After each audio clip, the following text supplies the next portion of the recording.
a gente encerra e volta a conversar. Tá. Boa noite, amigos queridos. Estamos novamente em mais uma transmissão ao vivo na nossa página do Teresa de Jesus, página do Facebook. Hoje temos a alegria imensa de recebermos o nosso Geraldinho Lemos. Tenho acompanhado muitas palestras dele, tem realizado um trabalho fantástico de divulgação, através da internet, livros, a editora, né?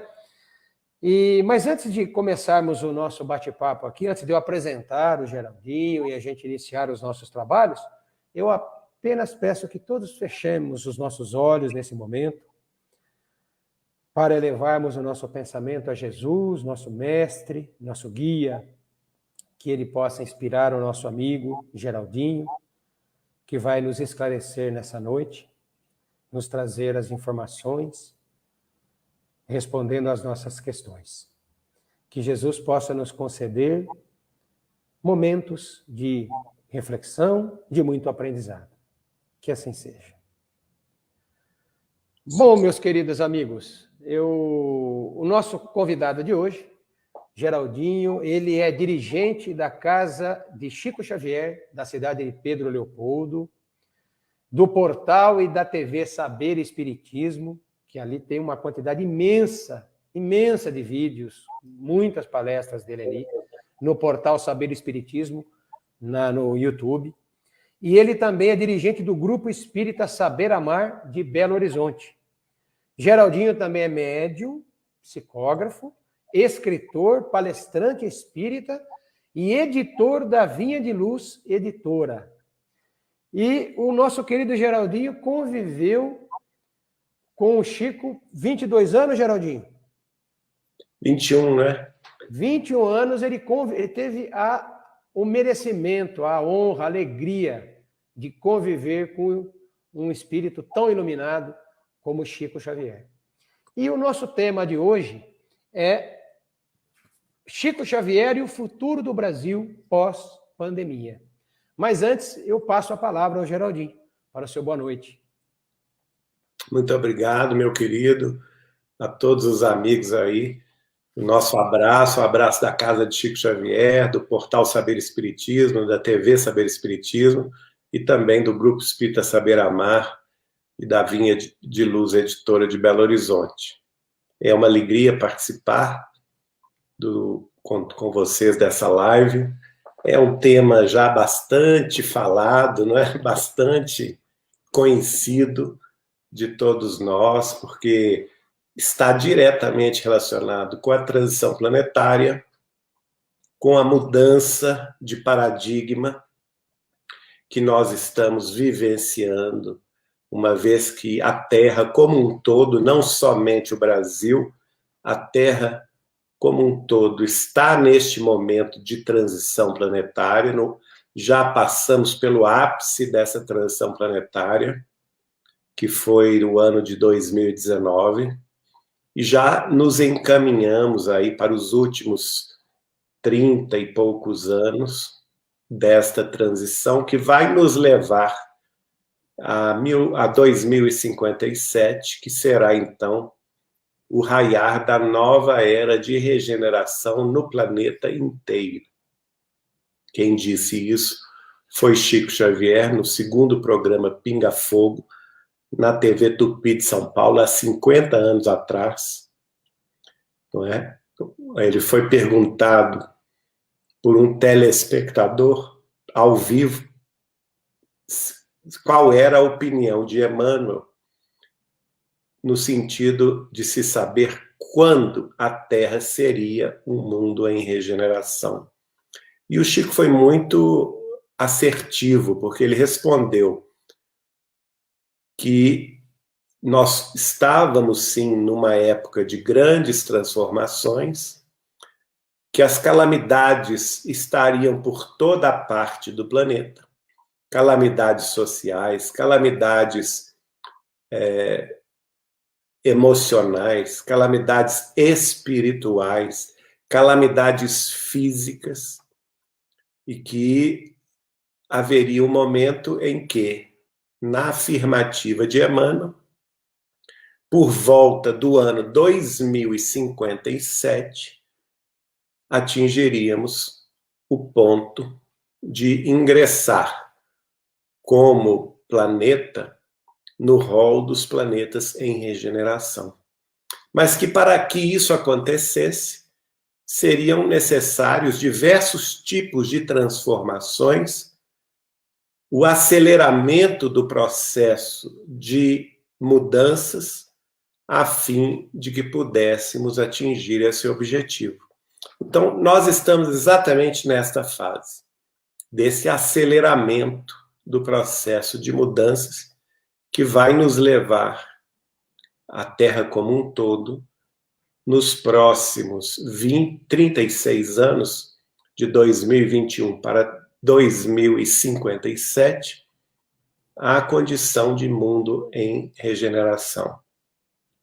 Também, em 1956, o Chico escreveu uma carta para o então presidente da Federação Espírita do Estado de São Paulo, João Gonçalves, que era grande amigo do Chico, ele que fora fundador da Casa Transitória de São Paulo, grande amigo do Chico, e nesta carta, vocês podem lê-la no site A Bíblia do Caminho, Testamento Xavieriano. Ela consta da transcrição do livro, cujo título é Caderno de Mensagens, e lá o Chico, conversando naturalmente através do papel com o presidente da Federação do Espírita do Estado de São Paulo, o senhor João Gonçalves, vai dizer a ele que lembrando que a carta foi escrita em 1956 para 1957, então ele fala, daqui a 100 anos, ou seja, 2057, nós, como povo, já teremos sofrido um tanto mais, a Terra já terá passado por sofrimentos coletivos que irão preparar os caminhos e que, com o avanço da ciência, nós estaríamos daí a 100 anos, ou seja, 2057, mais preparados para ingressarmos na condição de uma vida mais pacífica, mais feliz, mais harmônica, uma vez que nossos ideais de espiritualidade estariam definitivamente incorporados no dia a dia dos cidadãos terráqueos. Então, vejam bem, graças a Deus nós já passamos muitos anos desses 100 anos, né? Quase 70 anos já se passaram, então, de modo que temos apenas pela frente 36 anos, não é muito tempo, se a gente se lembrar da nossa própria existência, 36 anos voam, não é? Quase nada, né, Geraldinho? É quase nada. Nada, né? Passam com a rapidez de um sonho. Eu posso dizer isso a vocês, que isso é realidade. E a gente vai viver essas transformações, já estamos vivendo, né? A pandemia do coronavírus faz parte desse processo, uma vez que, se estudarmos o último capítulo do último livro de Allan Kardec, que se chama A Gênese, os Milagres e as Predições segundo o Espiritismo, no seu último capítulo, capítulo 18, cujo título é Sinais dos Tempos, os Tempos São Chegados, Allan Kardec vai enfocar essa questão da transição planetária, vai falar coisas como, por exemplo, o processo de degredo dos espíritos retardatários, e que esse degredo se dá pelo outro subtítulo que Allan Kardec explica, chamado flagelos diversos.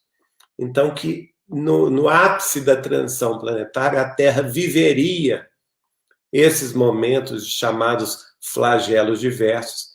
E Kardec cita, entre os flagelos diversos, ele cita, por exemplo, as inundações, ele cita os terremotos, os vulcões, ele cita as revoluções e guerras localizadas, e ele cita epidemias. Ora, pandemia nada mais é do que uma epidemia que é global.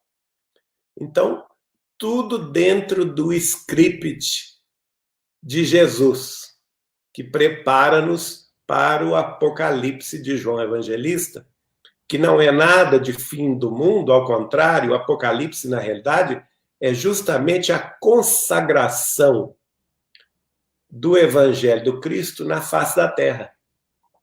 Não é? Claro que nós estamos ainda muito longe disso, as pessoas confundem um pouco essa questão, viu, Everaldo? Eles acham que o mundo regenerado já vai ser um mundo feliz, né, Geraldo? Não é isso.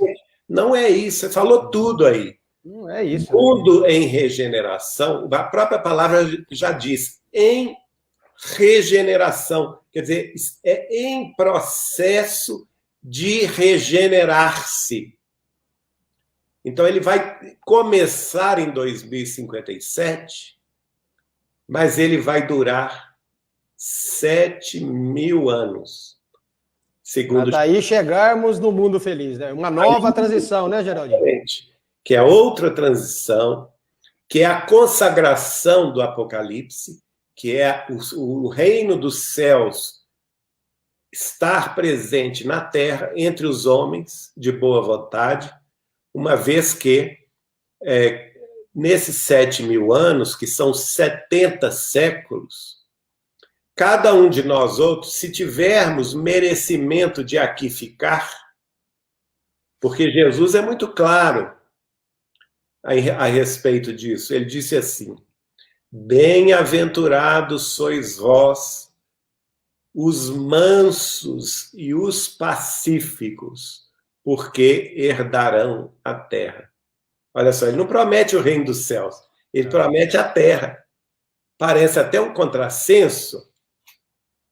Se a gente não tem a chave da reencarnação, é um contrassenso. Não entende, né? Não entende, porque a pessoa vai pensar, mas uma vida só, eu vou morrer, eu vou chegar no mundo espiritual, e Jesus está me prometendo a terra, por quê? Porque a gente tem muitas vidas, a gente reencarna muitas vidas, não é?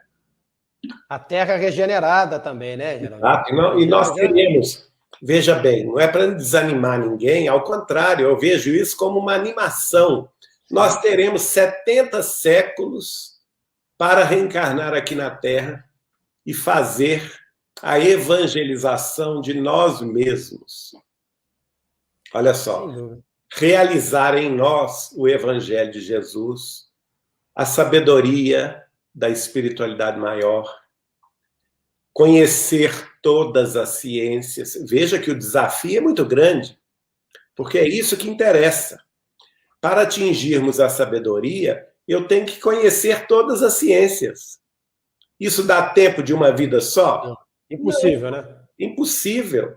Então, eu vou precisar, sim, de 70 séculos para conhecer a medicina em profundidade, para conhecer a física, a astrofísica, física quântica, mecânica quântica em profundidade, para conhecer a engenharia em todos os seus setores, para conhecer a biologia, a bioquímica, enfim, todas as ciências relativas à vida orgânica, à química inorgânica. Eu tenho que conhecer tudo isso, eu tenho que conhecer sobre política, sobre sociologia, sobre economia, sobre espiritualidade. Eu tenho que conhecer sobre todas as demonstrações da fé, todos os conhecimentos sobre a mediunidade, o intercâmbio mediúnico, a troca pensamental entre todos os seres do universo inteiro. Então, vejam bem, nós temos aí uma estrada ampla de desenvolvimento ético, moral, espiritual e cultural à nossa frente. E 70 séculos parece até pouco tempo. Para tudo isso? Não é para tudo isso? Parece até para depois uma nova transição que mais, né? Ou seja, não para, é um caminho infinito, né, Geraldinho? O caminho é o degrau, é a escada de Jacó. Escada de Jacó, exatamente. Do Velho Testamento, que é um degrau após o outro, e a escada é infinita. Por quê? A evolução é infinita, não é? Para nós, seres humanos, Jesus está no topo da escada. Para nós. Mas para ele, não. Para ele, haverão de se desdobrar outros múltiplos degraus, ou degraus, como queiram, diante da sabedoria celestial, dos que dirigem as galáxias, dos que dirigem os aglomerados de galáxias, dos que dirigem os multiversos, não é?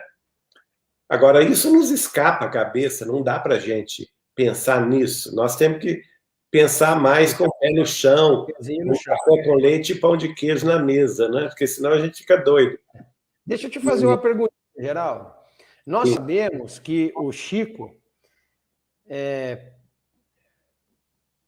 pela evolução espiritual dele, pelo alto grau de desapego material que ele possuía, ele tinha a mediunidade de presciência. Já possuía, né? Como Allan Kardec nos explica, a mediunidade de presciência. Quem não conhece, viu, Everaldo? Para quem está nos ouvindo e não conhece, a mediunidade de presciência, que é a mediunidade de profecia, está descrita por Allan Kardec no capítulo 16 do seu último livro, A Gênese, os Milagres e as Predições, segundo o Espiritismo. Exatamente. Então, diante disso, você, como conviveu com ele, ele conversou com você com certeza conviveu com ele, teve muitas conversas com ele, mas o que ele falou para você sobre o Brasil, por exemplo? O que ele descerrou para você no campo espiritual, político, social, econômico? Porque nós passamos uma longa estrada aí, desde que você conviveu com ele. Essa conversa, se eu for franco o suficiente, eu vou apanhar. Vão jogar pedra na Geni, para não falar outra coisa, né? Então, eu só posso dizer a vocês o seguinte: em 1989, era um momento político muito importante para a nação brasileira, porque nós iríamos eleger o primeiro presidente por eleições diretas. Um pouco antes disso, 1988, já havia aquela movimentação, não é? E os candidatos, basta ver a história, não vou citar nomes, mas o Chico tomou partido, sim, naquela época. Fez campanha, sim. Muita gente diz que o Chico não é político. O Chico era uma pessoa política para os amigos. Inclusive, tem um vídeo dele que eu já publiquei diversas vezes nos nossos portais e páginas de relacionamento social, né, no Facebook, no Instagram. O Chico falando, gente, a política faz parte da vida humana, né? Não se pode demonizar a política. Nós temos que lembrar, por exemplo, o Dr. Bezerra de Menezes foi deputado. E ele é esse espírito maravilhoso que todos nós amamos, o espírito de luz, não é? Outro representante muito digno da política brasileira foi o deputado Freitas Nobre, Marlene, né? Da doutora Marlene Nobre, e que foi um deputado, inclusive, constituinte, de grande representatividade no estado de São Paulo. E, aliás, o aeroporto de Congonhas, ele era espírita, convicto, fundador da Folha Espírita de São Paulo, fundador, junto com a doutora Marlene, das associações médico-espíritas do Brasil e do exterior, e grande amigo de Chico Xavier. Hoje, o aeroporto de Congonhas, em São Paulo, leva o nome dele, Aeroporto Deputado Freitas Nobre. Então, a política faz parte da vida humana. E o Chico, como todo ser humano, se envolveria, sim, em política, claro, não de público, jamais do centro espírita, que as pessoas confundem isso. Acha que espírita não pode falar de política. Ora, gente, em que mundo vocês estão vivendo? Se nós não podemos participar da vida política das nossas nações, o que eu estou fazendo aqui na Terra? Né? Nós todos temos que procurar colaborar, sim, com um mundo melhor, colaborar com o entendimento, com a paz, com a justiça, com o amor, com os valores éticos e morais que nos pertencem como pátria do Evangelho de Jesus, como coração do mundo, não é? Conforme foi revelado pela espiritualidade maior, através da psicografia de Chico Xavier, no excelente livro Brasil, Coração do Mundo e Pátria do Evangelho, em que o espírito de Humberto de Campos, no dizer do próprio Chico Xavier, não escreveu o livro. O livro não é de Humberto de Campos. Humberto de Campos transcreveu o livro. Esse livro já existia nos anais da espiritualidade maior e ele copiou esses anais da história espiritual do Brasil através da psicografia de Chico Xavier. Então, qualquer um de nós que queira conhecer o destino do Brasil no concerto das nações diante da transição planetária, diante do mundo regenerado do amanhã, tem obrigatoriamente de se mirar neste livro, Brasil, Coração do Mundo, Pátria do Evangelho. E tem um detalhe muito curioso que é o seguinte, logo na abertura do livro, quando se relata, antes do descobrimento do Brasil, que Jesus, na companhia do espírito de Léo, veio fazer uma visita pessoalmente às Américas, que eram ainda terras por serem descobertas por Cristóvão Colombo, por Pedro Álvares Cabral, que não haviam ainda aportado às nossas praias e às nossas florestas, e praticamente habitavam aqui apenas os silvícolas. Quando Jesus mostra aquela grande extensão de terras que o velho mundo desconhecia, não é? Que a Europa desconhecia, e aponta para as Américas, e ele fala para Eliú que não era nem vontade dele, prestem atenção, ele diz assim, é da vontade de meu Pai que está nos céus.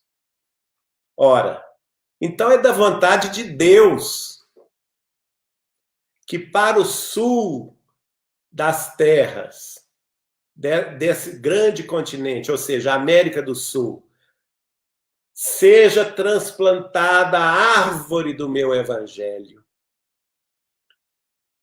E ele diz ainda, as injunções políticas nele terão papel secundário, porque antes de tudo, essa região estará ligada ao meu coração.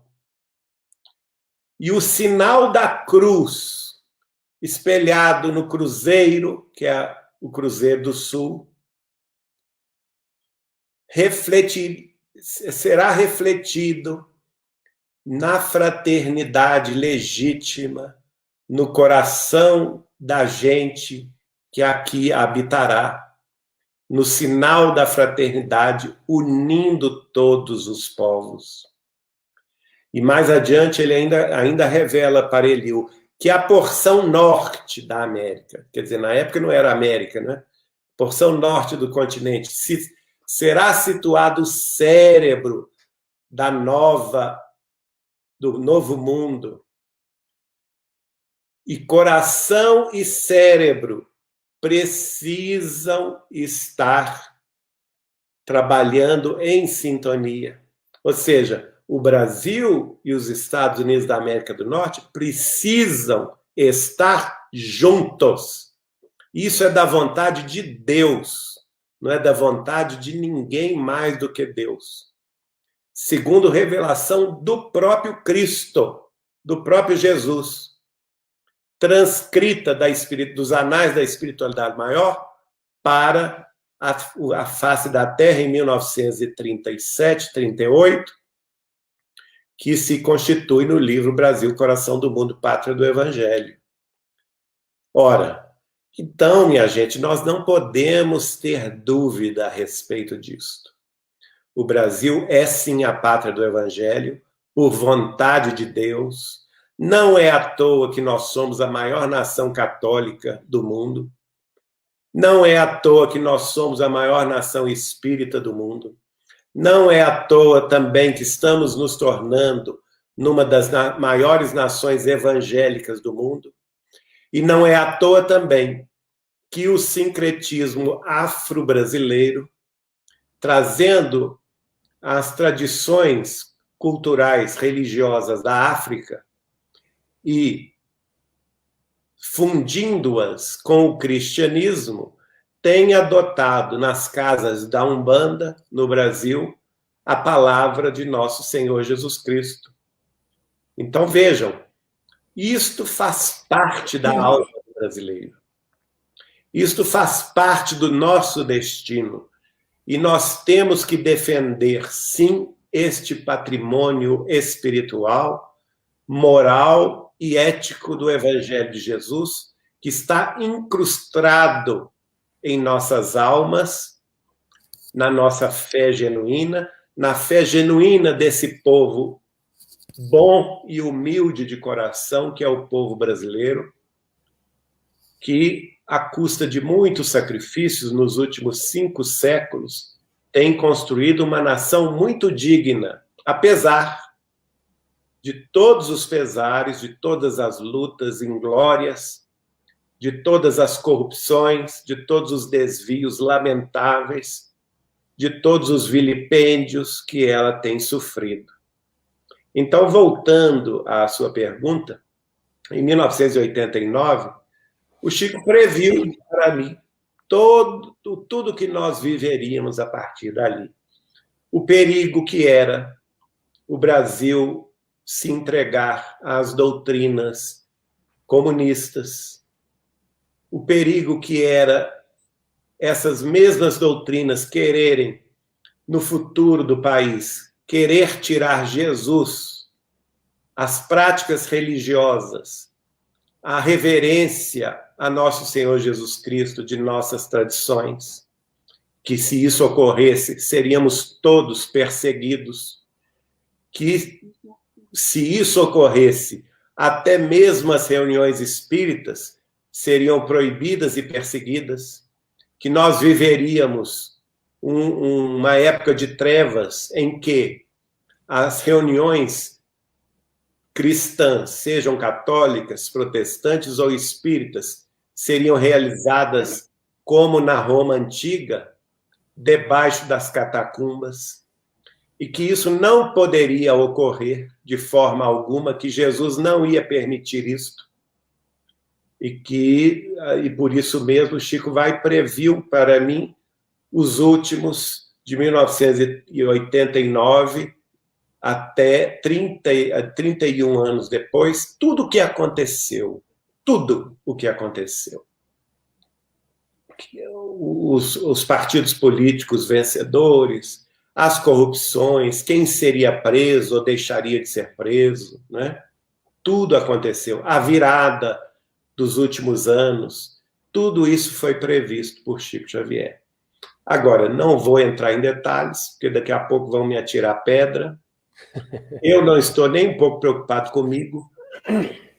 Eu acho que, para mim, basta a palavra de Chico Xavier.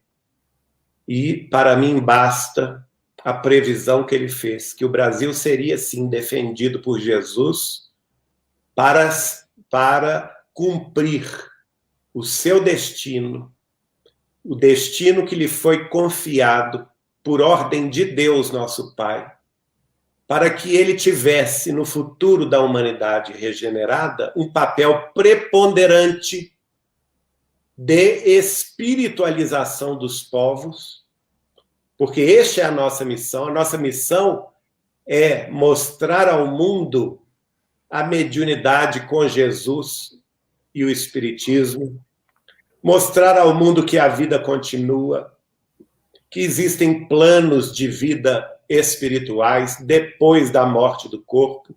É nossa missão, sim, mostrar que o materialismo e o materialismo histórico está fadado ao fracasso, porque o paradigma da nova civilização regenerada do futuro, a civilização que vigirá na Terra a partir de 2057, é o paradigma da espiritualidade.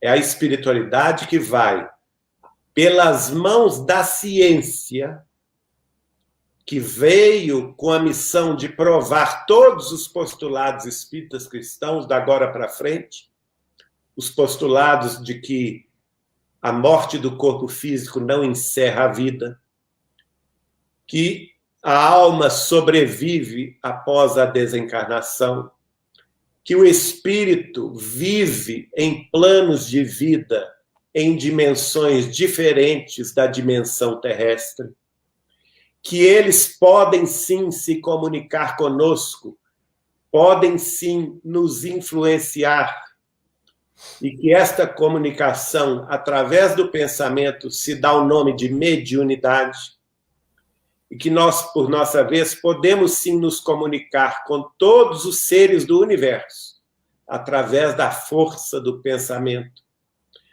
Também é a ciência quem vai nos provar a palingenesia, as vidas sucessivas, a reencarnação, a realidade do ser imortal, que vai se aperfeiçoando ao longo das vidas sucessivas.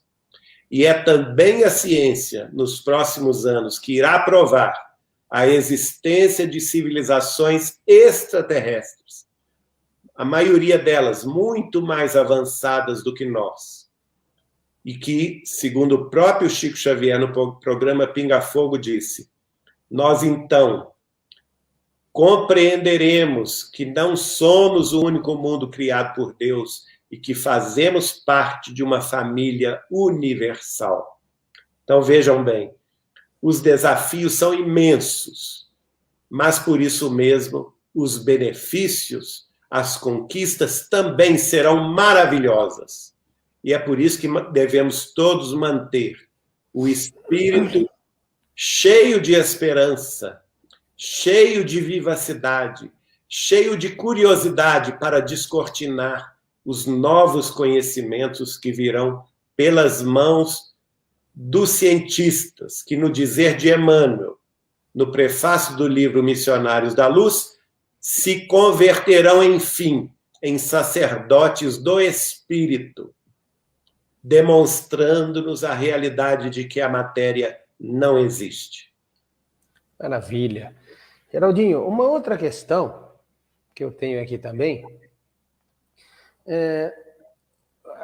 juntando esse momento de pandemia, a pandemia em si, né, que você já nos disse que tem tudo a ver com aquela data limite, seria aquela... Allan Kardec, ele diz ali na Gênese que todo período de transformação ele é precedido por uma crise. E que depois tem uma era de progresso moral e intelectual sempre vem através dela. Então, pegando a pandemia, que é uma crise planetária, né? Esse momento de pandemia, o que é que Chico revelou a você sobre o futuro do Brasil pós-pandemia, depois dessa crise? O que é que nos aguarda, né? Olha, especificamente do pós-pandemia, ele não disse, né? Mas a gente tem que unir a fala dele a respeito da data limite com aquela fala que ele deu em programa televisivo com a Hebe Camargo, que vocês todos recuperam aí no YouTube, em que ele prevê o seguinte: a questão a Hebe Camargo fala com ele sobre a Terceira Guerra Mundial, se ela viria, porque pairava sobre nós essa profecia de que viria uma Terceira Guerra Mundial.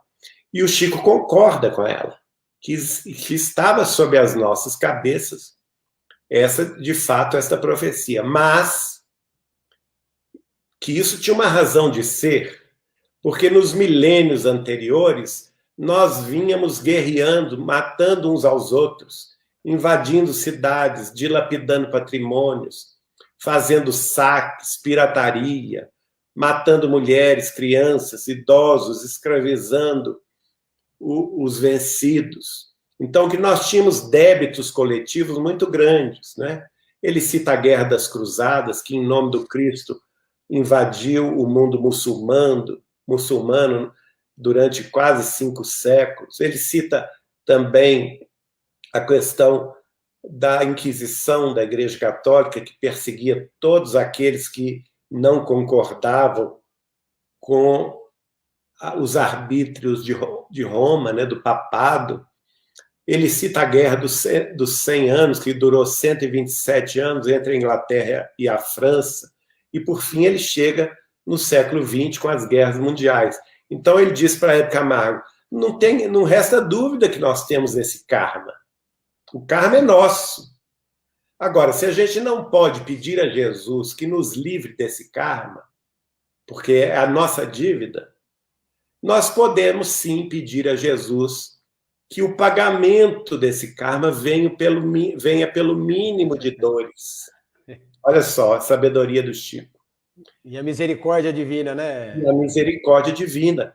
E como nós vencemos o grande teste, graças a Deus, que o grande teste que o Chico não me revela é justamente o período de 50 anos que ele vai falar no programa Pinga Fogo, e que, para mim, ele revela que o início desse período se deu em 1969, e, portanto, terminou-se em julho de 2019. Nesse período de 50 anos, nós não podíamos entrar numa conflagração nuclear que acabaria por destruir 2/3 da vida planetária. Que isso era inaceitável. Que, se isso ocorresse, nós levaríamos 900 anos só para reconstruir o que foi destruído. E isso não aconteceu. Graças a Deus, pela primeira vez, na era pós-Kardec, se nós pegarmos os 3 períodos de 50 anos depois da morte de Kardec, no primeiro período teve guerra mundial, a Primeira Guerra Mundial. No segundo período teve outra guerra mundial, que é a Segunda Guerra Mundial. Mas no terceiro período, não. Nós conseguimos, a trancos e barrancos, nos suportar uns aos outros como nações, apesar das nossas diferenças. Porque, note bem, o Chico fala muito claro no programa Pinga Fogo, 50 anos atrás, ele não fala se nós nos amarmos uns aos outros, não. Ele fala, se as nossas nações conseguirem se suportar umas às outras, então não é uma coisa impossível, não é? Não está pedindo muito, né, Geraldinho? Está pedindo muito. E trazendo essa realidade para o Brasil de hoje, nós sabemos que o Brasil, como todo mundo, viu, gente? Isso não é privilégio do Brasil, nem demérito do Brasil. Todas as nações do mundo vivem isso. Os Estados Unidos vivem isso, o Canadá vive isso, a França vive isso, a Itália vive isso, a Espanha vive isso. Todas as grandes nações vivem isso. As guerras ideológicas, né? E nós estamos em plena guerra ideológica no Brasil. Ou seja, se a gente conseguisse suportar uns aos outros, nós podemos ser diferentes.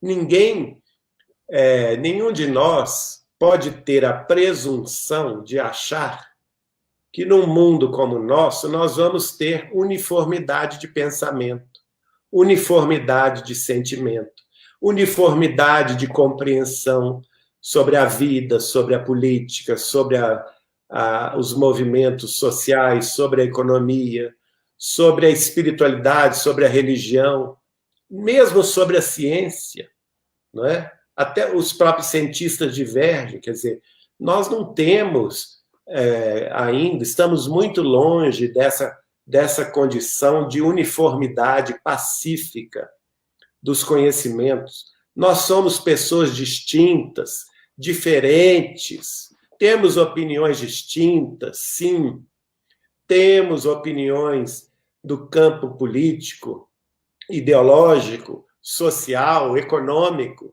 Por quê, gente? Porque nossas vivências são distintas. Nós temos, cada um de nós, uma experiência única, completamente diversa uns dos outros.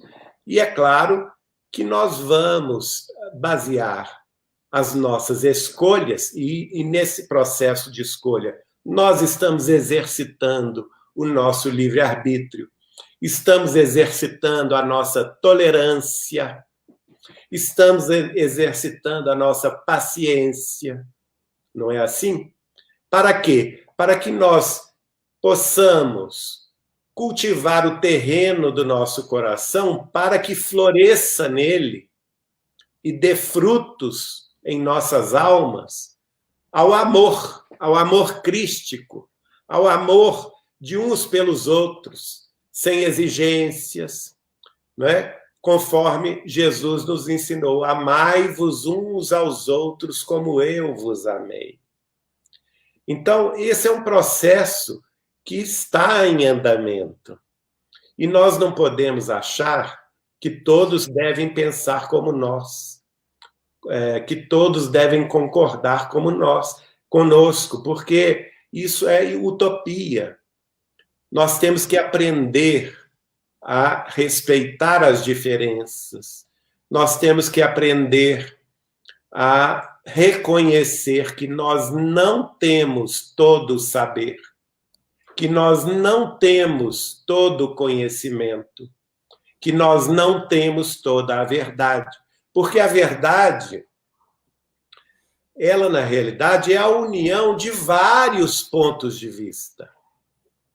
Porque eu, Geraldinho, tenho a minha verdade porque eu olho o mundo de acordo com o meu ponto de vista. Não é? Mas você aí, Everaldo, você vai olhar de acordo com o seu ponto de vista, sua experiência de vida, os seus conhecimentos adquiridos, as suas vivências também, na família, no trabalho, na profissão, enfim.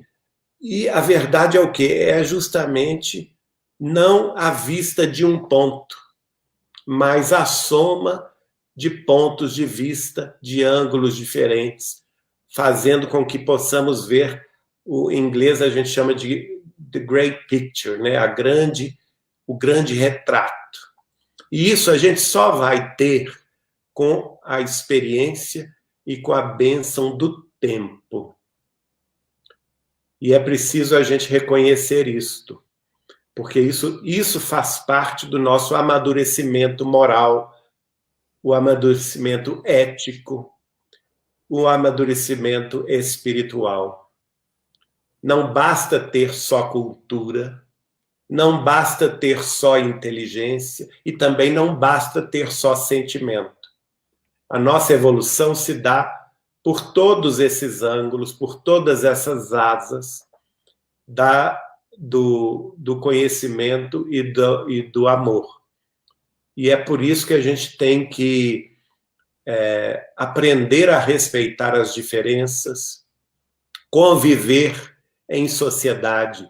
Significa que devemos respeitar a opinião alheia, a diferente da nossa opinião, né? Significa destruir os muros de separatividade. Nós não podemos entrar no discurso da separatividade, do eles contra nós ou de nós contra eles, porque isso não existe. Nós somos irmãos uns dos outros, filhos do mesmo Pai, não é? Embora algumas doutrinas materialistas tenham isso como projeto, não é? separando-nos por cor de pele, separando-nos por idade, separando-nos por gênero de expressão sexual, separando-nos por cultura, por classe social. Nada disso importa. Nós todos somos irmãos. E o cristão, genuinamente cristão, que conhece a palavra de Jesus, sabe disso. Ele não pode cair nessa armadilha de querer separar o mundo por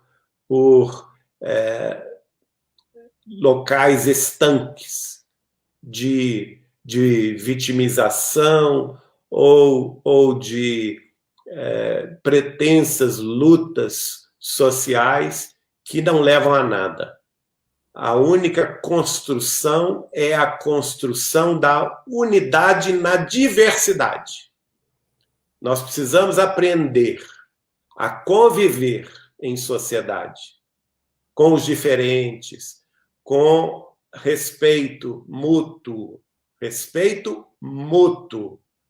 Não é querer que o outro pense como eu penso, né? Eu me assusto, às vezes, com pessoas que entram nas minhas redes sociais pessoais para ditar para mim o que eu devo postar ou deixar de postar. Veja, isso é uma violência. Ninguém tem o direito de entrar na sua casa e ordenar como deve ser a sua decoração da sua casa, do seu lar. Não é assim? Cada um pode, naturalmente, ter a liberdade de decorar a sua casa a seu modo, escolher os quadros para pendurar na parede de acordo com o seu próprio gosto, mas no seu lar. No lar alheio, não.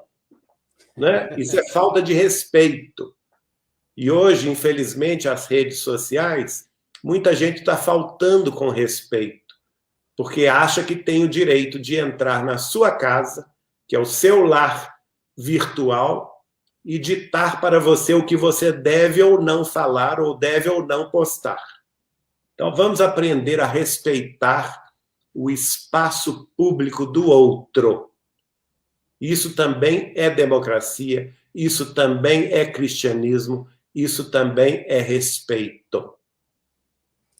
Excelente, Geraldinho. Deixa uma outra questão também aqui. Eu quero traçar um paralelo. Ali no livro A Caminho da Luz, Emmanuel, uma obra fantástica. Emmanuel, ele fala que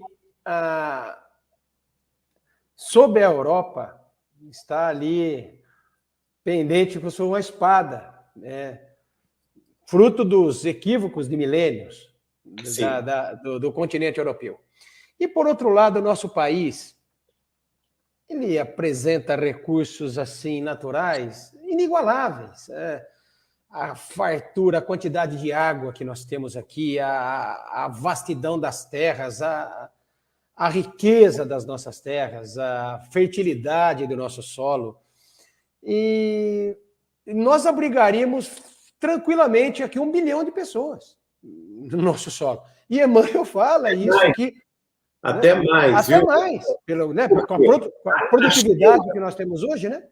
A China tem um tamanho um pouco maior do que o Brasil e abriga 1 bilhão e 800 milhões de habitantes.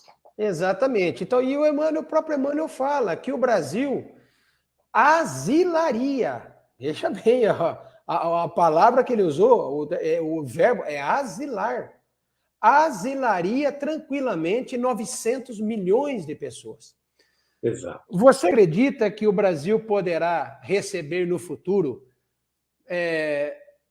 vastidões de populações de outras nações que, porventura, poderão enfrentar ali algum tipo de dificuldade, fruto dos milênios de equívocos, e que, de repente, serão obrigados a migrar? O Chico conversou com você sobre isso, alguma coisa? Porque nas obras de Emmanuel ele deixou isso claro, e isso foi depois da Segunda Guerra, ou seja, não estava falando daquele momento ali, né? Você veja que as pessoas precisam estudar mais a obra de Chico Xavier. A maioria dos espíritas não está cumprindo com o dever de casa. Porque os espíritos já fizeram o trabalho deles. Com Allan Kardec na França, deixaram 33 obras. Se a gente contar cada ano da Revista Espírita, um livro. Com Chico Xavier, que é o mesmo espírito reencarnado, deixaram até hoje 535 obras de suas várias faculdades mediúnicas. E o que a gente está fazendo com esse legado, com esse tesouro? Aliás, diga-se de passagem, né, no dia 6, segunda-feira última, o presidente da República, Jair Bolsonaro, o presidente Bolsonaro assinou a lei outorgando a Chico Xavier, ao cidadão Francisco Cândido Xavier, o título de herói da pátria. Eu vi, isso é fantástico mesmo. Então, isso é fantástico. O Chico Xavier ser reconhecido como um dos heróis, estará o nome dele no panteão dos heróis da pátria, heróis e heroínas da pátria, que se chama Presidente Tancredo Neves, na Praça dos Três Poderes, em Brasília, desde agora, o dia 7 de setembro, que a lei foi assinada dia 6 de setembro. Então, bastante significativa, né? No dia 7 de setembro de 2021, Chico Xavier, 20 anos depois da sua desencarnação, quase 20 anos, né? Foi 2002, 19 anos depois, é reconhecido finalmente como um herói da pátria. Isso é muito importante, que mostra também a ascendência espiritual da pátria brasileira.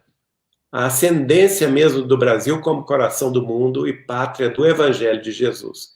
E a partir daí, nós vamos pensar exatamente o seguinte: Emmanuel vai escrever diversas mensagens sobre transição planetária, sobre o Apocalipse de João. O Marco Paulo Denucci de Espírito, lá do nosso grupo Espírita Saber Amar, ele fez uma pesquisa ampla, descortinando 75 livros de Emmanuel, publicou já 2 livros, o primeiro chama-se Apocalipse segundo o Espiritismo, que foi publicado em novembro de 2017, e o último, ano passado, durante a pandemia, chamado O Apocalipse no ápice da transição planetária, o Apocalipse, o Espiritismo no centro da revelação. E ele vai compulsar os livros de Emmanuel, de Humberto de Campos, de André Luiz, e vai encontrar trechos fantásticos de revelações espirituais de Emmanuel. Uma delas o Everaldo citou aí, que é no A Caminho da Luz, quando Emmanuel prevê que a Europa, em algum momento do futuro, será destruída. Está lá. Isso não é catastrofismo nosso, e nem nós estamos sendo temerários em afirmar isso. Foi afirmado pelo Espírito de Emmanuel. E que ela finalmente entregaria às Américas o destino da condução do mundo na época da regeneração planetária. Em outra ocasião, um grupo de mais de 50 espíritas da cidade de Curitiba vai visitar Chico Xavier em 1957, em Pedro Leopoldo. E eles vão fazer uma série de questões ao Chico que Emmanuel responde. Numa delas, Emmanuel é claro, o Brasil, é o trecho que o Everaldo citou, o Brasil, com 400 e poucos anos de sua evolução histórica, tem condições de asilar um contingente de 900 milhões de novos habitantes. E nossa evolução quase que não saiu ainda das faixas litorâneas. Veja bem, se nós pegarmos todos os estados brasileiros, quase todos eles, as capitais ficam no Oceano Atlântico. Não é assim? Pouquíssimos Pouquíssimos são os estados cuja capital não está, se não está diretamente no oceano, que não esteja aí, como São Paulo, a menos de 100 quilômetros da costa. Né? Minas Gerais, exceção, Goiás, Mato Grosso, mas o resto do Brasil inteiro, nós temos essa realidade.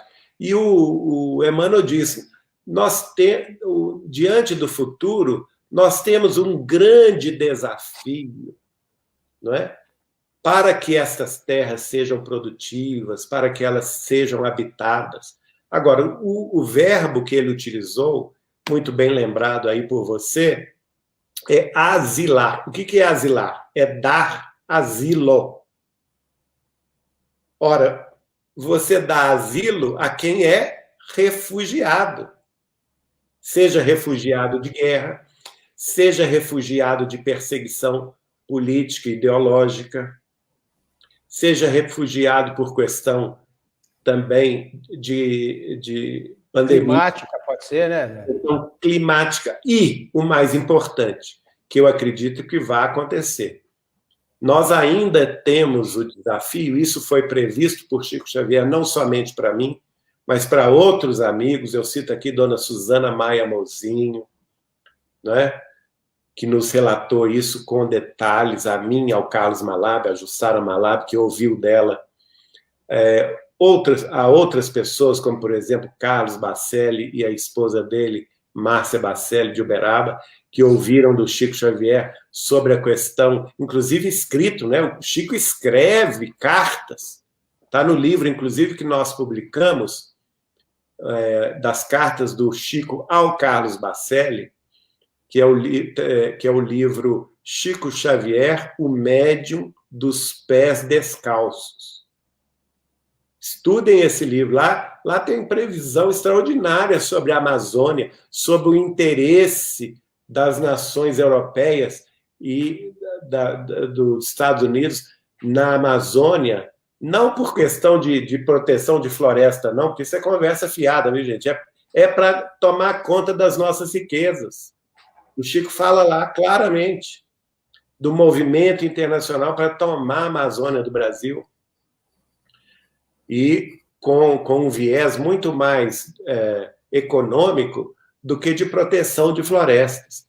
Então, para mim, o Chico vai dizer que nós vamos, sim, viver um momento próximo ainda, nos próximos anos, que grandes desastres naturais ocorrerão nos oceanos, Oceano Atlântico, no Oceano Pacífico, no Oceano Índico, que provavelmente trará, especialmente para a Europa e para a Ásia, consequências devastadoras.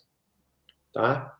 E neste momento da nossa evolução ainda futura, nós seremos obrigados a receber, sim, até 900 milhões de novos habitantes.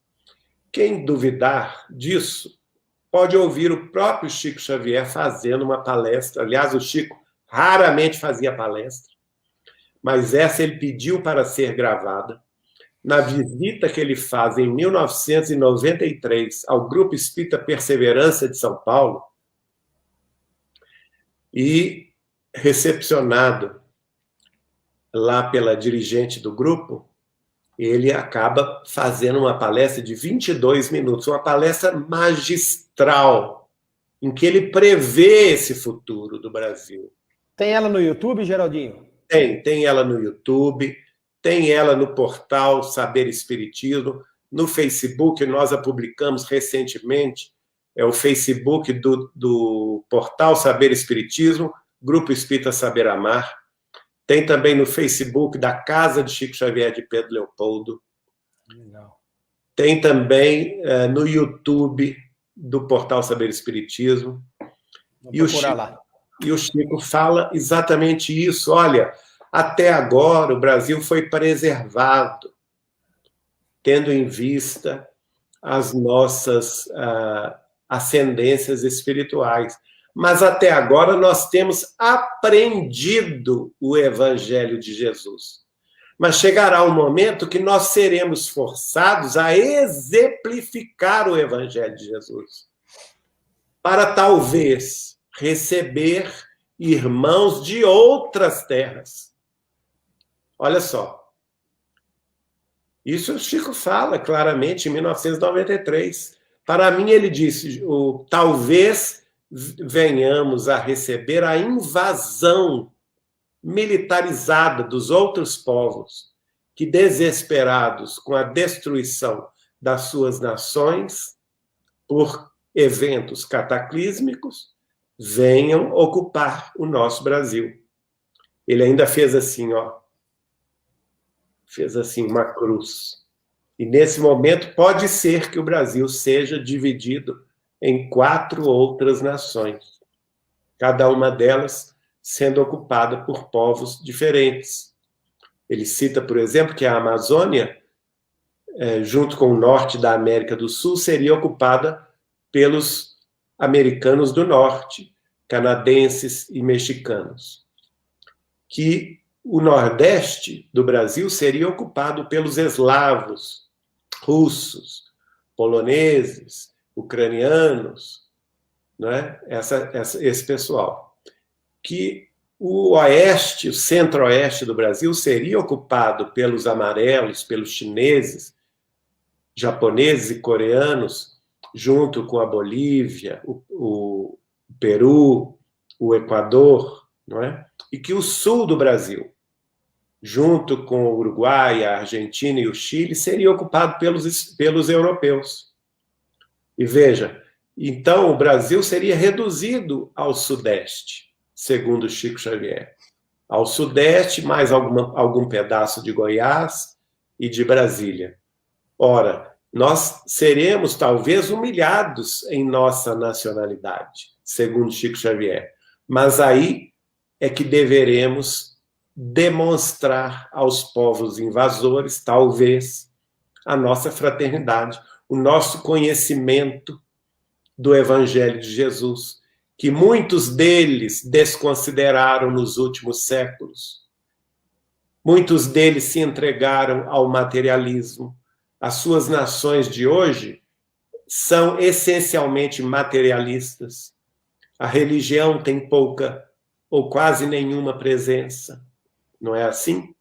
E talvez o Brasil venha cumprir a sua destinação de coração do mundo e pátria do Evangelho, unindo aqui no nosso solo os povos de variada procedência, para que aqui se confraternizem, talvez sobrecarregados na dor, sobrecarregados pelo degredo, pela saudade das terras distantes, muitas delas destruídas, quem sabe, mas com a chance de reconstruírem a sua vida aqui, no solo abençoado do coração do mundo, que será sim a pátria do Evangelho, porque é vontade de Deus, nosso Pai. E contra a vontade de Deus não existe má vontade humana que possa se interpor.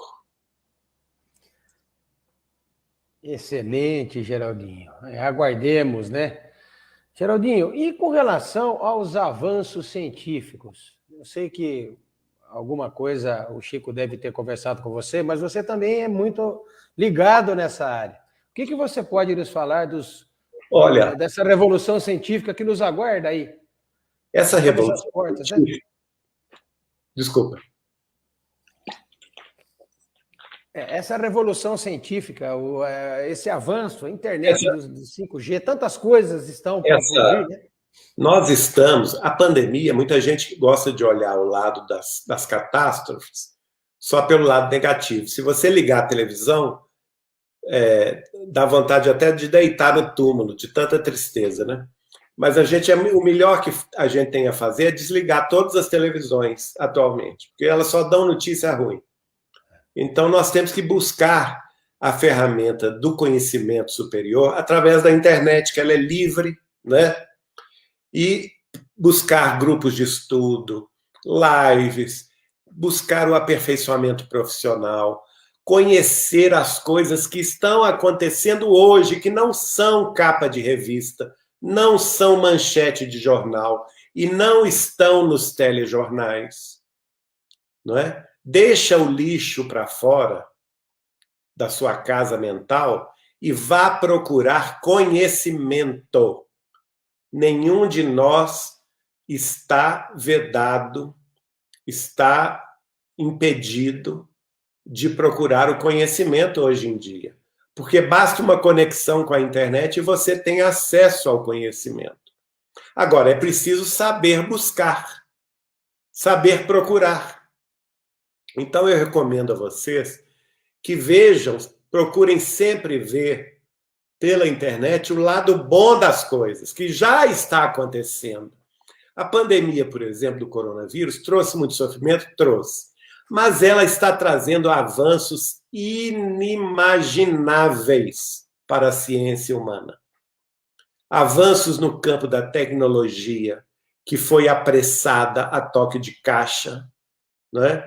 Da interconexão entre os nossos aparelhos, o surgimento, o investimento maciço de grandes investidores na chamada a internet das coisas, que é a nova internet, com velocidade 1000 vezes mais rápida do que essa que nós conhecemos hoje, que vai unir não somente os nossos tablets, celulares e microcomputadores, mas vai unir todos os nossos aparelhos, os nossos automóveis, os nossos aviões, os nossos trens, os nossos ônibus, a nossa geladeira, tudo, a nossa casa, será tudo inteligente, interligado. Os aparelhos conversarão entre si por inteligência artificial. Tudo isso é realidade. A robótica, a inteligência artificial, a internet 5G, 6G, o Starlink, que é a ligação da internet via satélite, sem precisar das companhias telefônicas. Não é? A gente vai poder ligar. Eu, por exemplo, já me inscrevi no Starlink do Tesla. Basta você se inscrever, você paga uma taxa só de inscrição e você pode, dentro de poucos meses, começar a se conectar com uma internet super rápida que vai estar ligando os seus aparelhos diretamente ao satélite do Starlink. E também essa nova revolução industrial, nós podemos dizer que nós já estamos vivendo a 4ª revolução industrial, a mais poderosa revolução industrial da história da humanidade, que vai desobrigar os homens e as mulheres do trabalho mais rude com a natureza, com a indústria, com a mineração, porque tudo isso vai ser feito através de robôs, de máquinas inteligentes, de inteligência artificial, da robótica, não é? E nós teremos mais tempo para a cultura, teremos mais tempo para a espiritualidade, teremos mais tempo para nos socorrermos uns aos outros nas tarefas da fraternidade legítima, da solidariedade cristã. Teremos mais tempo para buscar o conhecimento espiritual superior, a sabedoria, o aperfeiçoamento profissional. Vejam bem, isso tudo vai acontecer, gente, e já está acontecendo. Por exemplo, nós temos uma grande revolução no mundo, é a indústria da chamada impressão 3D, 4D, 5D, que são impressoras gigantes, tem várias empresas que trabalham com isso. A Stratasys é uma delas, a 3D Systems é outra, a Materialize na Europa é outra, que já estão fazendo, minha gente, automóveis, ônibus, partes, todas as partes de satélites, de foguetes. Né? Os carros do futuro estão sendo projetados para serem construídos por essas máquinas. Inclusive na medicina, nós já estamos tendo condição de construir órgãos humanos pelas impressoras 3D, não é? Então, uma nova revolução. No campo da medicina, o Chico vai me dizer, nós haveremos de conseguir a cura de todas as doenças. E é o que estamos caminhando para conseguir. Com a revolução genômica, a revolução protoenômica, a revolução também das edições dos genes. As empresas que estão explodindo hoje na Bolsa de Nova York, todas elas trabalham com isso, com o genoma humano, com a edição dos genes defeituosos. Através da edição do gene defeituoso, você vai curar as doenças.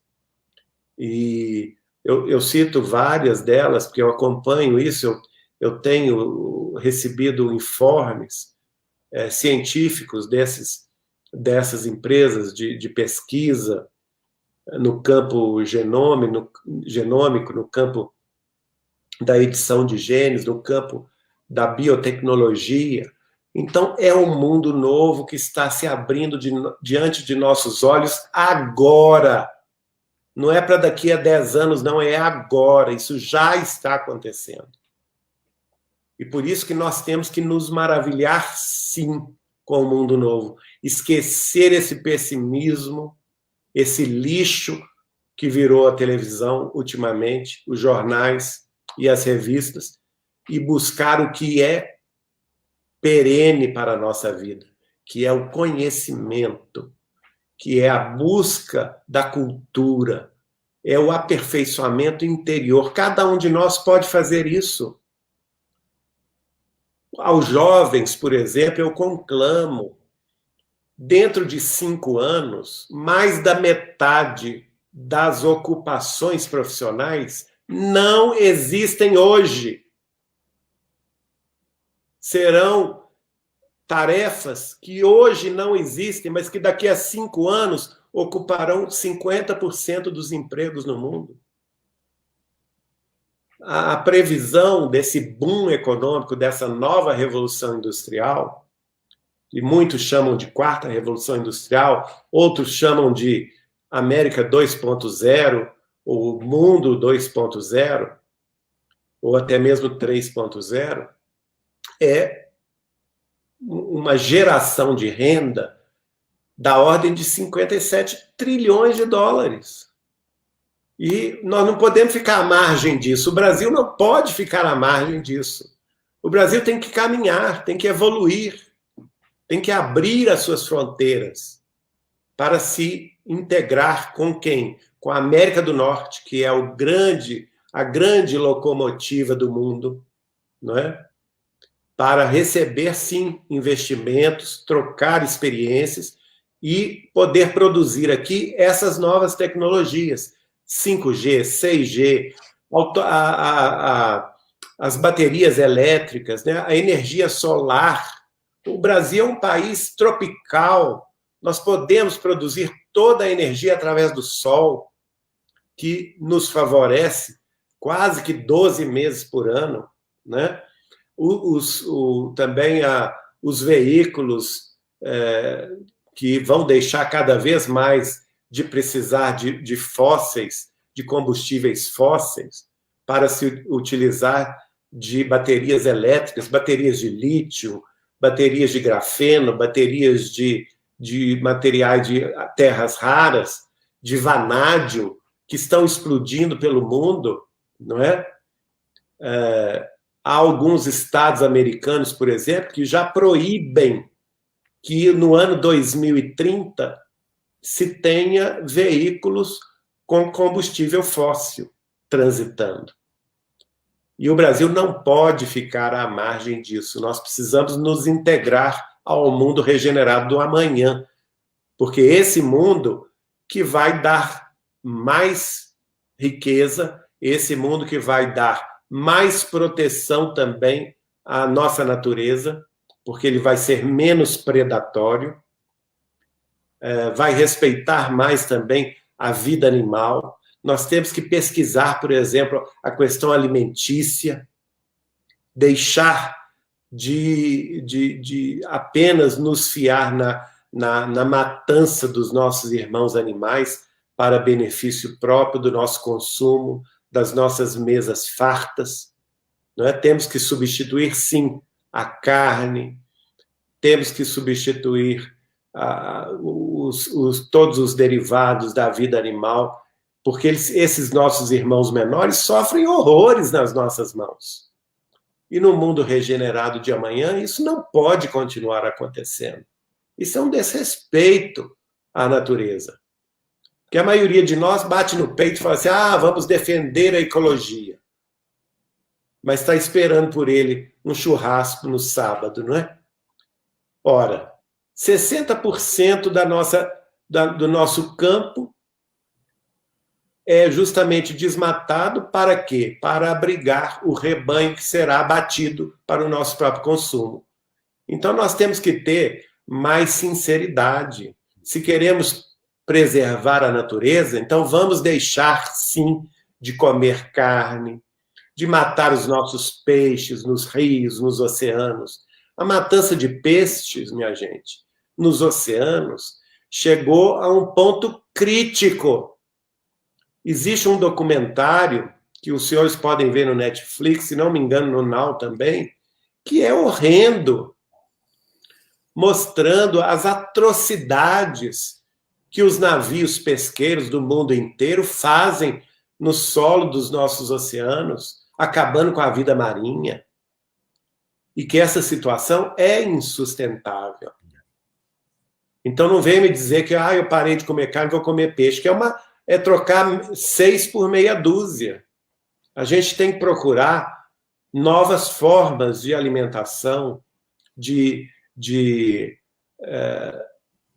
consumo de recursos, que nós avançamos tanto em ciência. O Chico previu para mim, por exemplo, que nessa virada de transição planetária, nós vamos descobrir uma fonte inesgotável de proteínas e recursos alimentícios nas algas marinhas. Então, vamos pesquisar. Alguns pesquisadores já, inclusive, entraram em contato comigo, porque já viram eu falando isso em outras lives, e confirmando que essas pesquisas já existem. Vejam bem, coisa que Chico Xavier falava na década de 80, está se materializando hoje. Então, para que a gente tenha resultados, nós temos que sair do discurso. Porque eu já vi muito discurso de politicamente correto, mas que na prática é outra história, não é? Não adianta nada você ficar na sua casa, comendo seu churrasco, tomando a sua cerveja, fumando o seu cigarro e falando em ecologia, não é? Isso é um contrassenso. É a negação do próprio discurso. São discursos vazios. Nós temos que mudar nas atitudes. E as atitudes se mudam com o conhecimento. Então, vamos buscar o conhecimento. Vamos pesquisar. Há muito para ser pesquisado. Há muito para ser alcançado. Então, que trabalhemos juntos, sim, apesar das nossas diferenças, apesar das nossas opiniões distintas, mas nós precisamos trabalhar juntos para a construção de um mundo mais feliz, mais respeitoso, mais justo, não somente conosco, mas principalmente com os animais, nossos irmãos menores. Excelente, meu amigo. Geraldinho, estamos já chegando próximo aí do nosso encerramento, mas eu queria mais uma questão só para você. São 2 questões, tá? Não sei se o Chico falou alguma coisa sobre isso, sobre a volta de Dom Pedro II no Brasil. Falou comigo. Seria um governador por volta do meados desse século. Ele falou que Dom Pedro II será, por volta de 2050, o melhor presidente da história do Brasil. Que maravilha. E provavelmente ele já deve estar se dirigindo à carne, não é? Porque nós já estamos em 2021, quer dizer, de hoje até lá são mais 30 anos, 30 e poucos anos, então ele provavelmente já está assumindo nova encarnação. Ou seja, depois de você conviver com o Chico, após tudo que ele revelou para você, essa oportunidade maravilhosa que você teve, você é otimista com relação ao nosso país, com certeza, né? Não tenha Como dúvida, que é você, né? sou muito otimista. Volto a dizer, os problemas existem, sempre existiram e sempre foram superados. Essa é a verdade. A gente não pode deixar que o calor da hora, não é? Ou o negativismo, o pessimismo, esse lixo que se joga nas nossas mentes, através dos canais da televisão, das manchetes de jornal ou revistas, nós temos que jogar isso no lixo. A verdade é essa. A humanidade não precisa desse lixo. Nós temos hoje acesso a informações dignas, a conhecimentos superiores. Nós temos acesso, através da internet, a pesquisas de valor, né?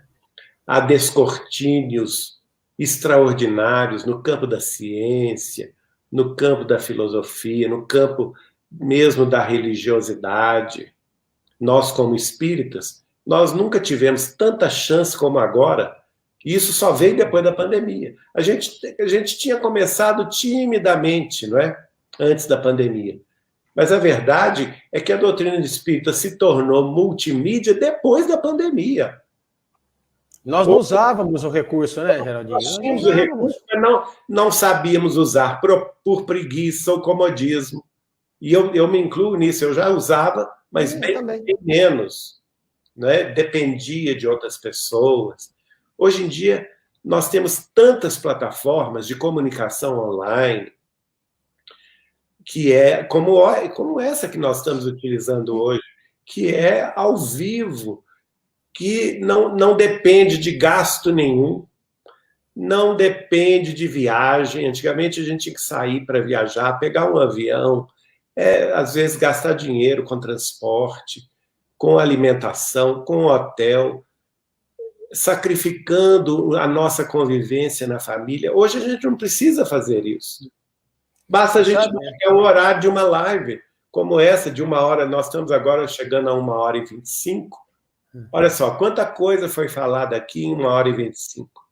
Você sabe que nós estamos pensando, vamos colocar em prática em nossa casa, um tipo de voltarmos às reuniões presenciais, que eu acho que isso é importante. A gente também não podemos negligenciar isso e achar que vai ser tudo online, né? Eu acho que agora, a partir de outubro, com todo mundo vacinado, cada vez mais devemos voltar, mas não podemos deixar essa porta que nós abrimos fechada. Exatamente.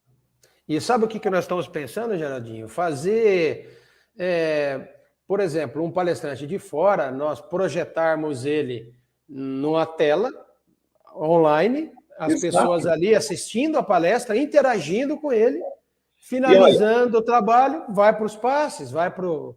Então, nós estamos pensando nisso, porque... Eu vou dizer para você, Everaldo, que antes da pandemia, eu sempre viajei muito em nome da doutrina, falando na Europa, nos Estados Unidos, sobre a doutrina. Antes da pandemia, isso já era uma realidade nos Estados Unidos. Os centros espíritas de lá já estavam, todos eles, capacitados para isso, e faziam isso antes da pandemia. No Brasil, que não.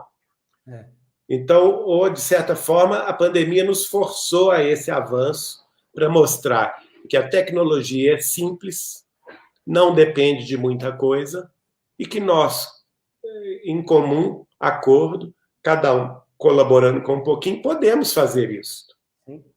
E com a internet das coisas, com essa 5G que vem agora, você imaginou? E outra coisa, outro benefício da internet, criando sites, naturalmente, no YouTube ou em outras plataformas, a palestra fica lá, né? A live fica lá, e pode ser acessada anos e anos a fio. Milhares poderão ter acesso. Milhares e milhares de vezes. Então, realmente, isso é mais uma materialização da profecia do Chico Xavier, quando ele me falou na década de 80, chegará um dia que a doutrina será divulgada em multimídia. Olha que coisa. E nem Em 80, hein? a gente nem sabia. Era multimídia. Ele me perguntou, o que é isso, Geraldinho? Eu sei lá, Chico. Deve ser, eu posso sacar aqui para você, que deve ser a união de todas as mídias, mas eu não sei o que é. A gente não tinha internet, a gente não tinha celular, a gente não tinha tablet, né? Muito menos. Não tinha nada. Não tinha nada. E, no entanto, os espíritos já falavam com o Chico isso em meados da década de 80. Geraldinho, assim, eu fico imaginando, e eu acredito que você deva se perguntar a você também, hoje, depois desse tempo todo, você já mais amadurecido, quanta coisa você não poderia ter perguntado por esse não, ser. nem fala, não, que aí a consciência... Você não se pega pensando isso? Eu pensava, eu tinha 20 e poucos anos quando eu conheci. Jovem demais. Quando eu conheci o Chico, eu tinha 19. Quando eu passei a conviver intimamente com ele, que foi em 83, eu já tinha 21 anos. Então, os meus 20 anos, 30 anos, ainda é muito novo, né? Sim. E a gente tinha um respeito tão grande para ele, que às vezes a gente ia daqui para Uberaba para encontrar com ele com 1000 perguntas na cabeça. Mas chegava lá, a gente ficava bobo, porque o respeito era tão grande e a presença moral dele era tão forte que você não tinha coragem de fazer muita pergunta, não. Não é? Porque o Chico era o grande comandante da doutrina espírita, né? Era o próprio Kardec reencarnado ali, o comandante em chefe da doutrina. Todo mundo ia lá. Então, e não podia pensar muito perto dele, não. Não, e se a gente pensasse errado, meu filho, lá vinha bronca. Eu já levei muita bronca dele. A gente não pode contar tudo porque fica sem graça, mas eu já levei muita bronca dele porque ele via o que eu estava pensando, né?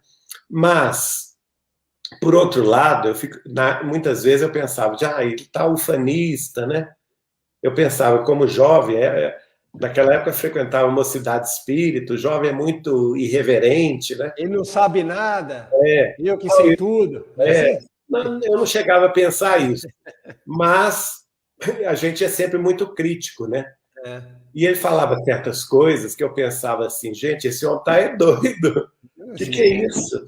Um dia ele falou comigo assim, eu falei com ele, nossa, que beleza, Chico, você viu o que fizeram na África do Sul? Um transplante de uma máquina que substituiu o coração de um doente. E eu estava achando isso uma máxima, né? E ele não deu a menor pelota para isso. E eu fiquei assim, decepcionado. E eu falei com ele, mas o senhor não gostou dessa notícia? Eu disse, não, Geraldinho, eu gostei da notícia, mas isso não tem grande futuro, não. Você quer saber o que é o futuro? Sim, quero. É o seguinte, os homens vão ser capazes de construir órgãos de carne novos. Meu Deus. Veja só. E nós não estamos vendo já isso hoje? Meu cabelo ficou em pé. Eu pensei assim, gente, esse homem tá doido. Como é que a gente vai fazer isso? Isso é o que estão presenciando isso hoje já. 20 anos antes de se falar em célula-tronco, em pesquisa do genoma humano, 20 anos antes, o Chico já falava, nós vamos construir com células, órgãos humanos para substituir os doentes. Hoje nós já temos peles construídas em laboratório usando células-tronco. Impressoras, eles imprimem. A impressora 3D construindo fazendo isso, construindo pulmão, construindo outros órgãos. Impressora 3D. Esse homem falava aí, humano, construindo com tecido humano, de célula-tronco, minha gente. Olha só. Por isso que eu gosto muito dessa fala do nosso amigo, Dr. Décio Andoli Júnior, lá de hoje ele mora em Campo Grande, né? Ele é de Santos, mas ele preside a Associação Médico Espírita do Mato Grosso do Sul. Ele já palestrou para nós várias vezes, no Encontro dos Amigos do Chico, um grande amigo, E ele fala assim, olha, gente, a obra de André Luiz é uma profecia do começo ao fim sobre o futuro da medicina. Na época que ele escreveu, os médicos foram contra, achando que tudo era bobagem, né? Sim. Chegaram a chamar André Luiz de espírito pseudo-sábio e tudo. As pancadas que o Chico tomou... O próprio Dr. Admilex, que era um médico espírita respeitado de São Paulo, chegou a compor, segundo a doutora Marlene Nobre, uma comissão de médicos espíritas que foram a Uberaba. Aliás, foram a Pedro Leopoldo, o Chico morava em Pedro Leopoldo ainda, para repreender o Chico parar de receber André Luiz, porque ele estava escrevendo tudo errado. Aí o Chico pediu a opinião de André Luiz apareceu para o Chico, que é o Carlos Chagas, e médico ilustre do Brasil, né? E aí os médicos... O que o André Luiz está dizendo? Ele está dizendo, com todo respeito aos senhores, que os senhores estão errados e que ele está certo, que o futuro vai dizer isso.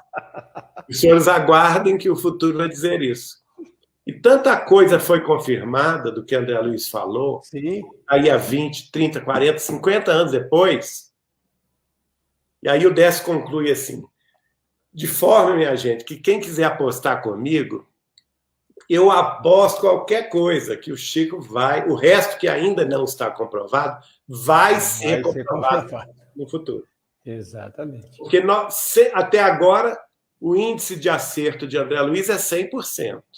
A respeito da glândula epífise, a respeito do cérebro triuno, né? Que ele escreve em 1947.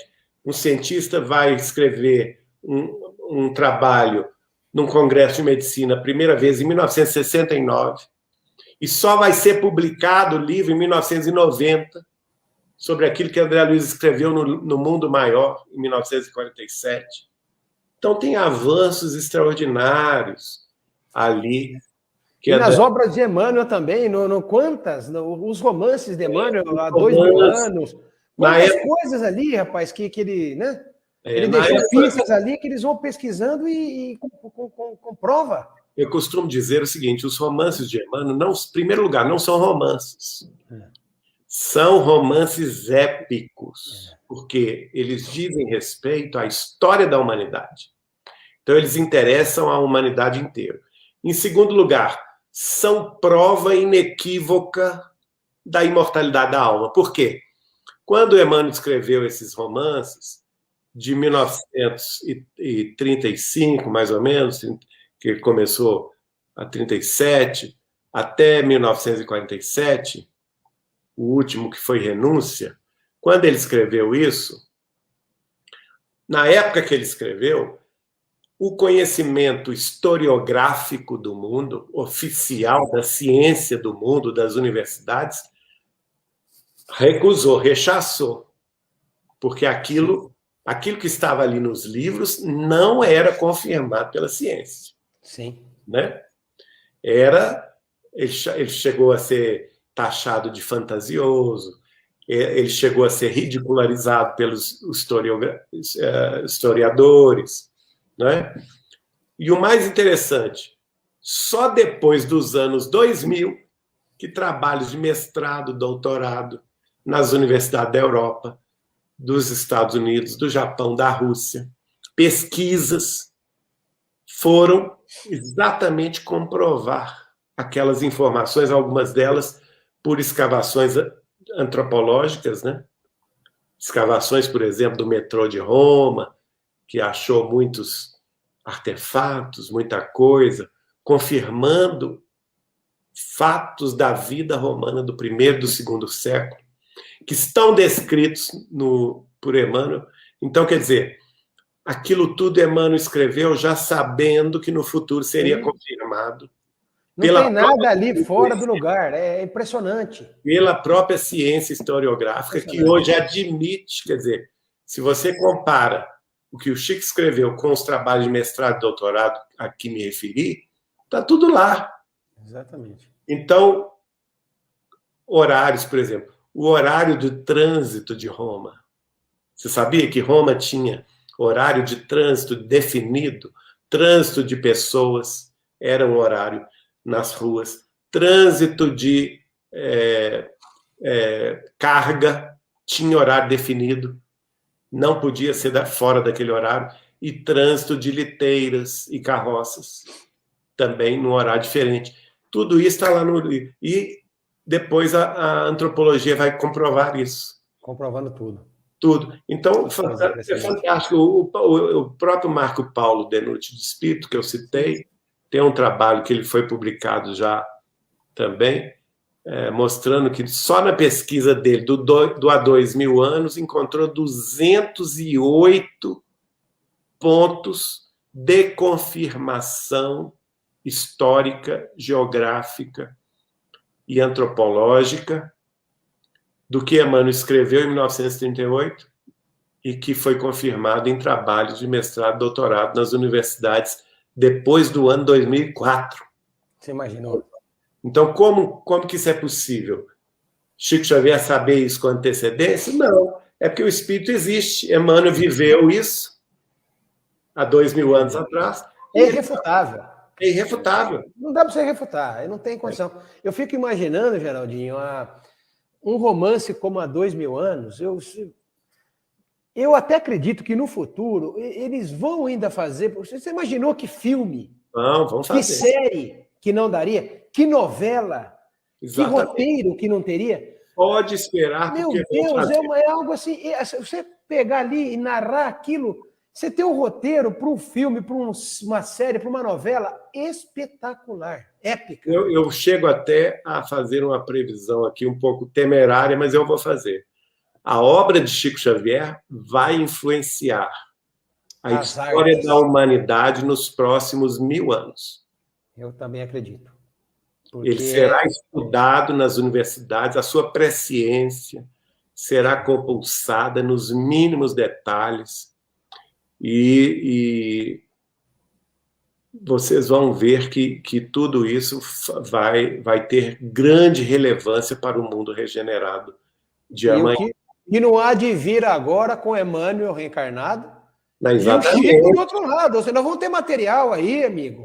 Emmanuel já tem 21 anos. O próprio Chico nos falou isso no ano 2000, que ele nasceu no ano 2000. E não só para mim, várias pessoas, né? Testemunhos vários. Quem quiser conhecer os testemunhos, nós colocamos no livro,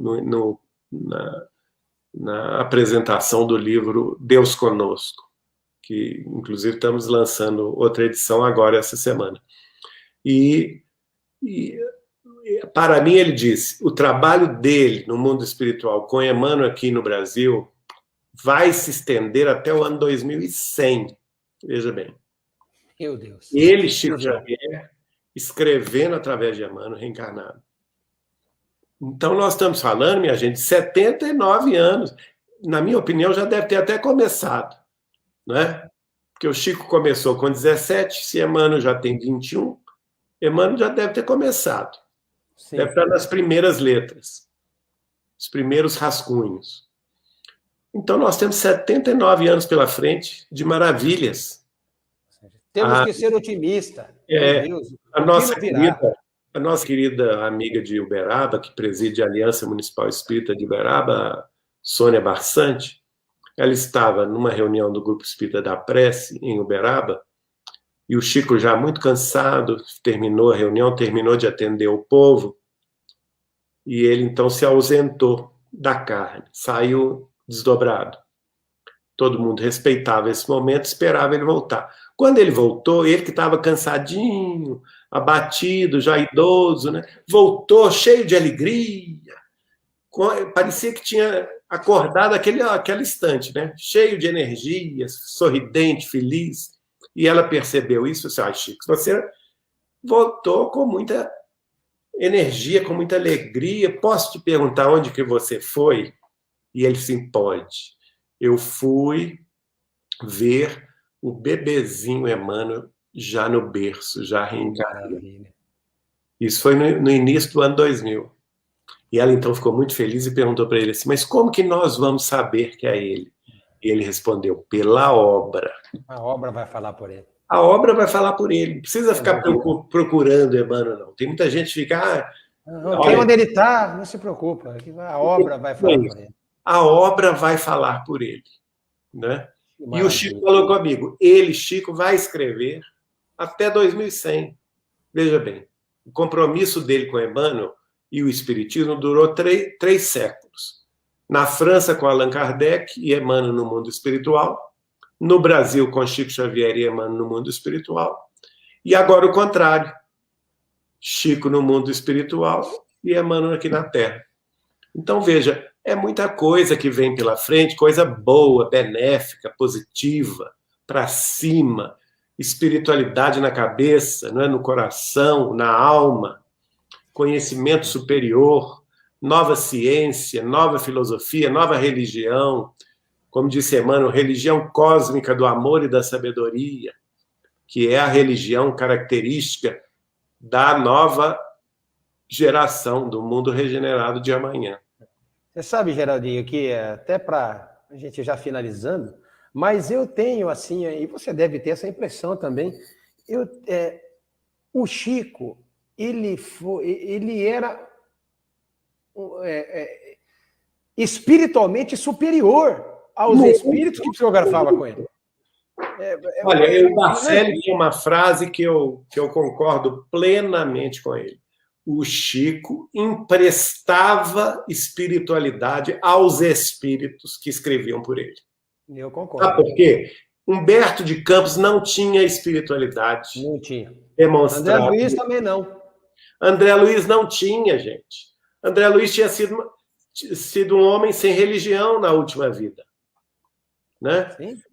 Meimei não tinha a espiritualidade que ela demonstra ter nas páginas dela. Né? Então, o Chico e o próprio Emmanuel, a gente tem um amor e um respeito muito grande por ele, mas eu costumo falar com as pessoas o seguinte, o que é mais difícil? Você está aqui no fronte de batalha, encarnado na Terra, ou está no mundo espiritual? Em nosso lar. Não é?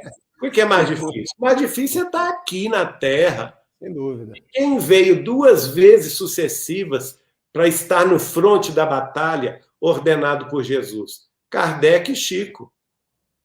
Né? Enquanto Emmanuel estava lá no mundo espiritual, com todo respeito. Agora não, agora ele tem que prestar contas.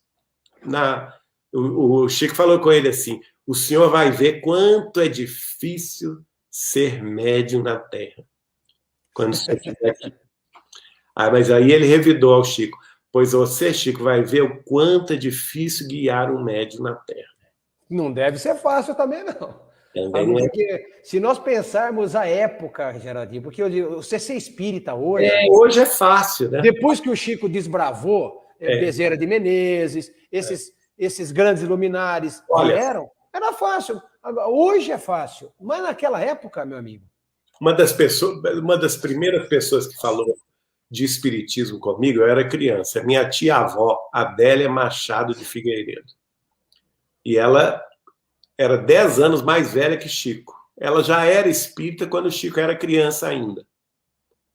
E ela falou comigo, e ela já residia, embora ela tivesse nascido em Pedro Leopoldo, ela se casou e residia em Belo Horizonte. E ela falou comigo o seguinte, Geraldinho, no início dos anos 20, em Belo Horizonte, era proibido ter reunião espírita. Você só podia ter reunião espírita na casa das pessoas com autorização da polícia. E mesmo assim, tinha que ter um oficial da polícia acompanhando a reunião. Esse era o espiritismo do início do século XX no Brasil. Então, vejam. Preconceito, a vigilância, porque o catolicismo dominava as consciências, né? Os bispos e arcebispos mandavam e desmandavam no Brasil. A Igreja Católica era toda poderosa. E o espiritismo era revolucionário nesse sentido, né? Então, isso mudou muito. Hoje, espírito é pop, né? É fácil. Espírito é pop. Hoje então, é fácil. Agora, o que não é pop é fazer a transformação moral pelos padrões do Evangelho. Isso a maioria de nós se esquece de fazer, e é o que deveríamos estar fazendo. Exatamente. Olha, Geraldinho, aqui só tem uma questão, deixa eu até ver se eu consigo pôr para você. O Johnny está perguntando, ó, antes da gente terminar, se você poderia dar um conselho ou uma frase de como não sentir a ira, a raiva. Como causa ingratidão. Olha, meu filho, desculpe aí te chamar de meu filho, mas se eu vi que pela foto você ainda é muito jovem. A ira, eu vou dizer o seguinte, a raiva é uma emoção natural do ser humano. Nós temos 5 emoções base, uma delas é a raiva. Faz parte da nossa história primitivista, né? Porque nós somos herdeiros dos instintos animais. E a raiva está na própria gênese da evolução do mundo animal. E os seres humanos são descendentes, evolutivamente, de toda essa herança multimilenária vinda aí de outras espécies que hoje chamamos de nossos irmãos menores. Então, é natural sentir raiva.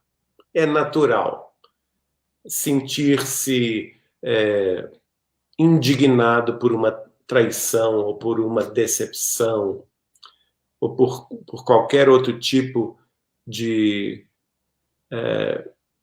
desavença familiar. Até aí, tudo bem. O que não se pode fazer, porque nós somos seres humanos, por quê? Porque nós temos razão.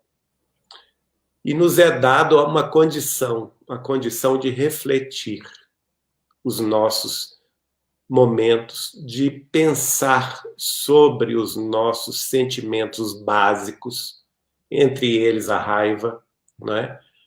E o conhecimento espiritual, no caso nós que somos espíritas, nós recebemos um patrimônio moral, um patrimônio ético, religioso, de inestimável valor, que se chama o Evangelho de nosso Senhor Jesus Cristo, a boa nova do Cristo, de Jesus. Então, é a hora da gente exercitar a paciência, a compreensão, o perdão. A gente não pode deixar que esse sentimento básico de raiva tome conta de nós.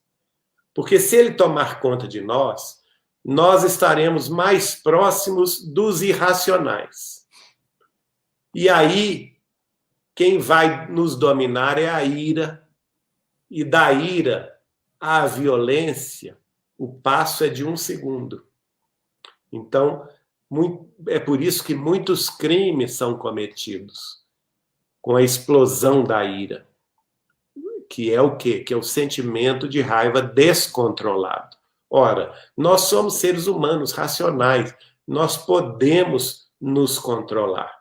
E a única força no mundo capaz, segundo Chico Xavier, de nos controlar, esse alto grau de periculosidade que todos nós, seres humanos, temos, tendo em vista essas emoções básicas, instintivas que nós trazemos do nosso passado animal, a única força no mundo capaz de controlá-la é justamente chamada de religião. Seja ela qual for. Toda religião é nobre, é digna, é da parte de Deus, é uma escola dos sentimentos, para que a gente possa controlar esses impulsos, refletindo sobre eles, dominando-os, para que não venhamos a cair na tentação da ira, e da ira nos resvalar para o crime, para infelizmente, a perda total da razão. Geraldinho, eu te agradeço imensamente. Olha, as pessoas te parabenizando, te agradecendo. Ficaremos aqui te ouvindo Tamo junto, tamo junto. Eu ficaria com você aqui 24 horas, um mês aqui te escutando. Eu queria te agradecer. Eu gosto do bate-papo, foi um bom bate-papo. Você ter se disponibilizado quase 2 horas aí, sei dos seus afazeres com a tua família, né? Mas eu te agradeço em nome do Centro Espírita Teresa de Jesus, eu te agradeço imensamente. Obrigado. Muito obrigado. Um abraço a todos vocês do Teresa de Jesus, a quem eu passo a ser devedor. Né? Imagina, olha, se Deus assim o permitir, quero te chamar mais vezes. Quem sabe um dia uma palestra presencial, se Deus você online e as pessoas sentadinhas na nossa casa quando voltarmos. Com muito gosto. Você daí da tua cidade e nós aqui, eu acho que vamos pôr em prática isso. Mas eu te passo assim, te agradeço muito mesmo. Olha, muito obrigado. Muitos elogios para você aqui. E eu te passo aí as tuas considerações finais, a tua mensagem final de despedida de todos nós aqui.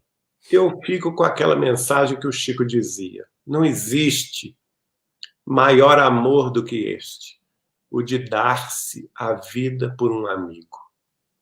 E nós temos o maior de todos os amigos, que é nosso Senhor Jesus Cristo.